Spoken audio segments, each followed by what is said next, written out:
Hi all welcome to Xylem SSC RRB. So ഇന്ന് നമ്മൾ cell എന്ന് പറയുന്ന ചാപ്റ്ററിലെ ബയോളജിയിലെ സെൽ എന്ന് പറയുന്ന കോശം എന്ന് പറയുന്ന ഒരു ചാപ്റ്റർ ബയോളജിയിലെ തന്നെ SSC എക്സാമുകൾക്ക് ഒരുപാട് ചോദ്യങ്ങൾ വരുന്ന ഒരുപാട് വെയിറ്റേജ് കൊടുക്കേണ്ട ഒരു ചാപ്റ്റർ തന്നെയാണ് സെൽ എന്ന് പറയുന്നത്. ഈ സെൽ എന്ന് പറയുന്ന ഒരു ചാപ്റ്ററിലെ പ്രധാനപ്പെട്ട കുറച്ച് സയന്റിസ്റ്റുകളുടെ ശാസ്ത്രജ്ഞന്മാരുടെ പേരുകളും അവർ കണ്ടുപിടിച്ച കാര്യങ്ങളും വർഷങ്ങളും സ്ഥിരമായിട്ട് നമ്മുടെ എക്സാമിന് ചോദിക്കാറുണ്ട്. സോ ഈ വർഷങ്ങൾ ഓരോന്നായിട്ടും ചില വർഷങ്ങൾ പഠിച്ചു വെക്കാനുള്ള ചില കോഡുകൾ ചില ട്രിക്കുകളിലേക്ക് നമുക്ക് ഇന്നത്തെ ക്ലാസ്സിലൂടെ കടക്കാം.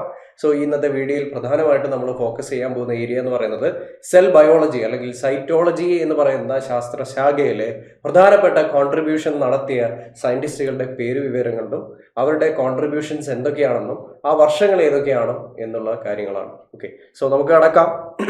ആദ്യമായിട്ട് സെൽ ബയോളജിയിൽ ഏറ്റവും ഇമ്പോർട്ടൻ്റ് ആയിട്ടുള്ള വസ്തുത എന്ന് പറയുന്നത് സെല്ലിനെ കണ്ടുപിടിച്ചത് ആരാണ് എന്നുള്ളതാണ്.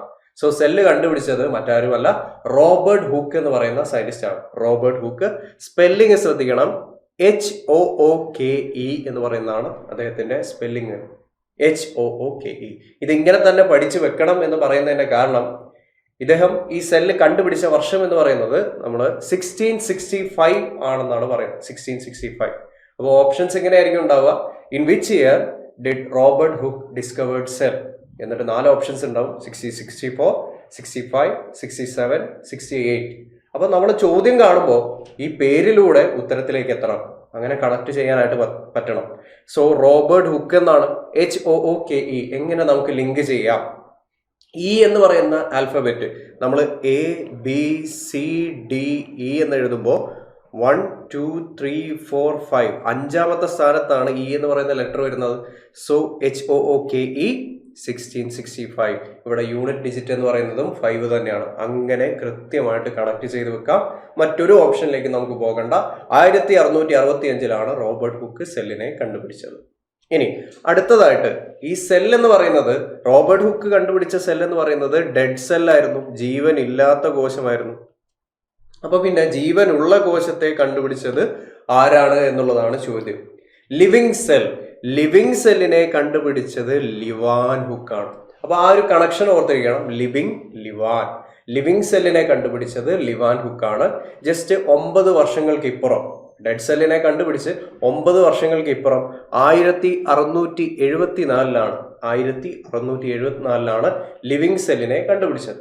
ഇനി കോശത്തിലെ ഏറ്റവും പ്രധാനപ്പെട്ട ഭാഗമാണ് കോശമർമ്മം എന്ന് പറയുന്നത്, ന്യൂക്ലിയസ്.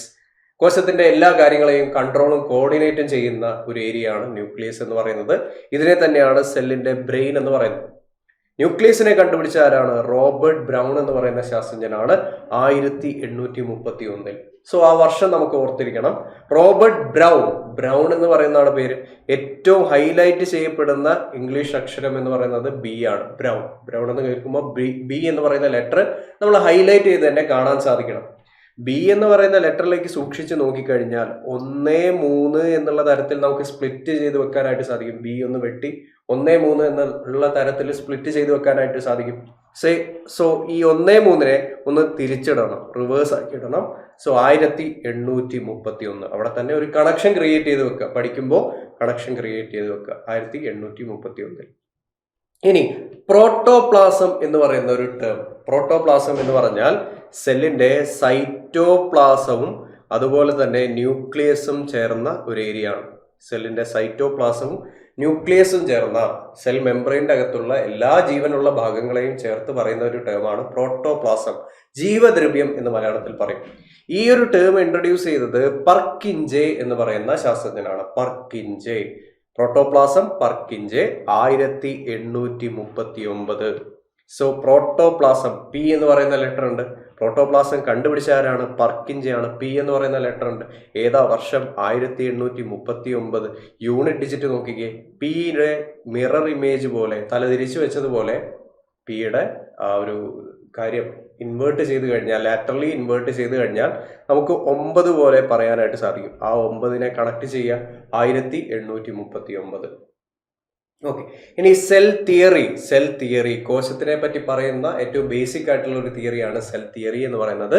2 ശാസ്ത്രജ്ഞന്മാർ ചേർന്നിട്ടാണ് ഇതിലെ പ്രധാനപ്പെട്ട ഇൻഫർമേഷൻസ്, പോയിന്റുകൾ തിയറിയിൽ പറഞ്ഞിട്ടുള്ളത്. ആരൊക്കെയാണ്? MJ ഷ്ലീഡനും തിയോഡോർ ഷാനും. MJ Schladen-ഉം തിയോഡോർ ഷ്വാനും 1838-39 കാലഘട്ടങ്ങളിലായിട്ടാണ് ഈ കാര്യം ഇവർ പറഞ്ഞിട്ടുള്ളത്. ഓക്കെ, ഇനി അടുത്തത് മൈറ്റോകോൺട്രിയ. മൈറ്റോകോൺട്രിയ നമ്മൾ എപ്പോഴും പഠിച്ചു വെക്കുന്ന ഒരു സ്റ്റേറ്റ്മെന്റ് ആണ്. Power house of the cell. Energy ആവശ്യങ്ങൾക്കായിട്ട് ATPയെ പ്രൊഡ്യൂസ് ചെയ്യുന്ന ഒരു ഏരിയ ആണ് സെല്ലിന്റെ മൈറ്റോകോൺട്രിയ എന്ന് പറയുന്നത്. മൈറ്റോകോൺട്രിയ ഡിസ്കവർ ചെയ്ത വ്യക്തിയുടെ പേര് റിച്ചാർഡ് ആൾട്ട്മാൻ എന്നാണ്. 1890 ഇദ്ദേഹം ഇത് ഡിസ്കവർ ചെയ്തത്. പക്ഷെ ഇതിന് റീനെയിം കൊടുത്തത് അദ്ദേഹം കണ്ടുപിടിച്ചപ്പോൾ റിച്ചാർഡ് ആൾട്ട്മാൻ കൊടുത്ത പേരെന്ന് പറയുന്നത് ബയോബ്ലാസ്റ്റ് എന്നായിരുന്നു ഈ ഒരു കോശാംഗത്തിന് ഇട്ടുകൊടുത്തിരുന്ന പേര്. പക്ഷെ ബയോബ്ലാസ്റ്റ് എന്നുള്ള പേര് മാറ്റിയത് ആരാണ്? കാൾ ബെൻഡ. 1898 കാൾ ബെൻഡ. ആ പേര് വേണ്ട എന്ന് വേണമെങ്കിൽ ഓർത്തിരിക്കാം അല്ലെ. ആ പേര് വേണ്ട, മൈറ്റോകോൺട്രിയ എന്നുള്ള പേര് മതി എന്നുള്ള കാര്യം പറഞ്ഞത് ആരാണ്? കാൾ ബെൻഡയാണ്. ഏതാണ് വർഷം? 1898. കണ്ടുപിടിച്ചത് 1890 റിച്ചാർഡ് ആൾട്ട്മാൻ ആണ്. പക്ഷെ അതിനെ റീനെയിം ചെയ്ത ആരാണ്? കാൾ ബെൻഡയാണ് 1898. സോ സെൽ എന്ന് പറയുന്ന ഒരു ചാപ്റ്ററിലെ ഏറ്റവും പ്രധാനപ്പെട്ട NCERT മെൻഷൻ ചെയ്യുന്ന കുറച്ച് പ്രധാനപ്പെട്ട വർഷങ്ങളാണ്. പല എക്സാമുകളിലും റിപ്പീറ്റഡ് ആയിട്ട് ചോദിച്ചിട്ടുള്ള ചോദ്യങ്ങളാണ്.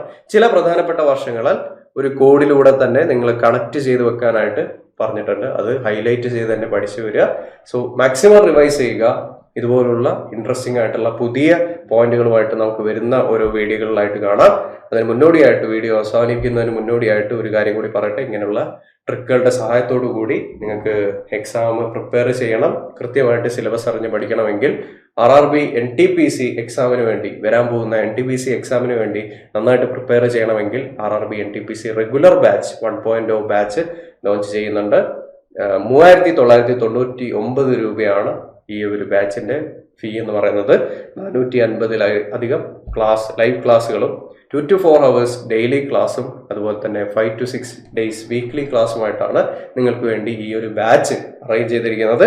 അതുപോലെ തന്നെ ALP ആഗ്രഹിക്കുന്ന, അസിസ്റ്റന്റ് ലോക്കോ പൈലറ്റ് ആവണമെന്ന് ആഗ്രഹിക്കുന്ന ഒരാളാണെങ്കിൽ, അതിനുവേണ്ടി ആത്മാർത്ഥമായിട്ട് പരിശ്രമിക്കുന്നവരാണെങ്കിൽ അതിന് സഹായിക്കാനായിട്ട്, ആ പ്രിപ്പറേഷന് വേണ്ടി സഹായിക്കാനായിട്ട് ALP grade up batch 2.0 start ചെയ്യുന്നുണ്ട്. 2499 രൂപയാണ് ഈ ഒരു ബാച്ചിന്റെ ഫീ എന്ന് പറയുന്നത്. സോ നന്നായിട്ട് പഠിക്കുക. ഇങ്ങനെയുള്ള ഇൻട്രസ്റ്റിംഗ് വീഡിയോസുമായിട്ട് നമുക്ക് അടുത്ത ഒരു സെഷനിൽ വീണ്ടും കാണാം. So thank you.